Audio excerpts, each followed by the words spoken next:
You're watching TheStreet.com TV. I'm Farnoosh Jarabi, introducing Jim Cramer's latest book, Stay Mad for Life, Get Rich, Stay Rich, Make Your Kids Even Richer. It is a book for everybody, and we have him here to talk about. First of all, Jim, I want to first congratulate you on this book. Thank you. Where do you even find the time to write a book? I'm helped. I have my nephew. I always reveal that he's my nephew, Cliff Mason, helping me. My publisher approached me a year ago, and he said, okay, look, you've written a book about how to become a great stock trader. You've written a book about how to read your show in a correct way. A book about yourself. A book that shows that you were angry about the scandals. You've never written a book for the people who want to do stay-at-home, 401k, IRA, save money for your kids, save money for retirement. I said, well, you know, there's millions of those books. And he said to me, yeah, but they're not any good. I said, well, glad that you said it, because I don't want to be that arrogant. But what the point he made was, he said, look, you could write one in your style that could be interesting with a lot of different perspectives, because you're an actual money manager, and you're not out to make money from the book. You've made money using the book. So I said, sure. I said, this is a different proposition, but it's a book that I should have written first, frankly, because it's for many more people than my other books. And you make a differentiation right at the start. You say there's a difference between creating money, making money, but creating wealth. Right. The difference between getting rich, but being wealthy. Talk about that difference and the misconception people have. You can have a lot of money, but it doesn't mean it's going to last. Right. Well, I think there's a lot of people who... I talk about it's very simple things like power of compounding and how if you get started early, you're fine. But, I talked about not being poor.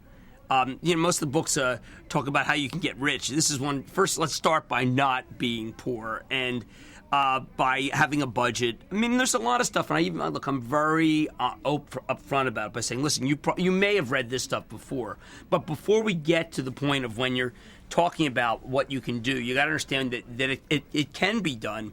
And I give an instance in there about how when I started, when I was at Goldman Sachs, I wanted to cover 401ks. I wanted Goldman Hill 401ks. And my boss said they'll never amount to anything. It'll never be a lot of money.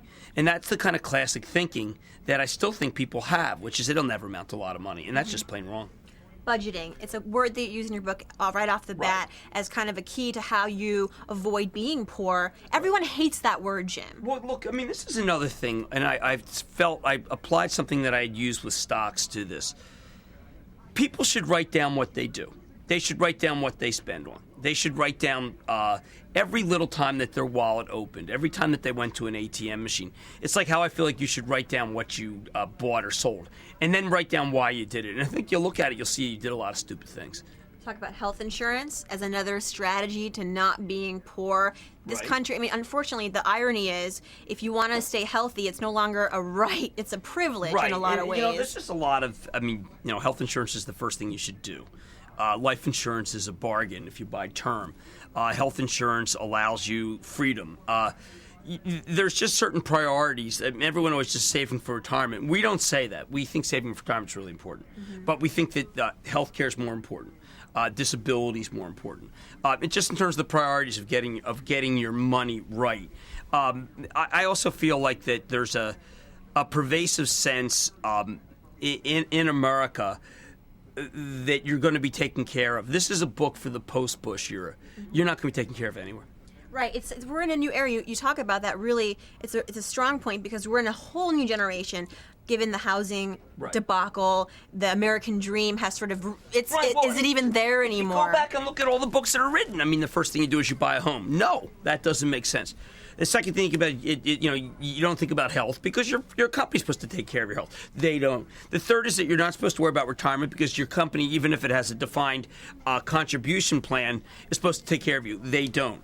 This is a book that is not cynical, that is based on countering the cynicism of what has developed in this country in the last 8 years. I'm not a political guy, but they've dismantled everything that worked for years and years and years, and you need a new game plan. All right, thanks a lot, Jim Cramer. Congratulations. Jim Cramer, Stay Mad for Life, a book for you, your parents, your kids, your whole family. Thank you. For more, absolutely, for more, you want to check out TheStreet.com. We have excerpts from Jim's book. Stay tuned for more.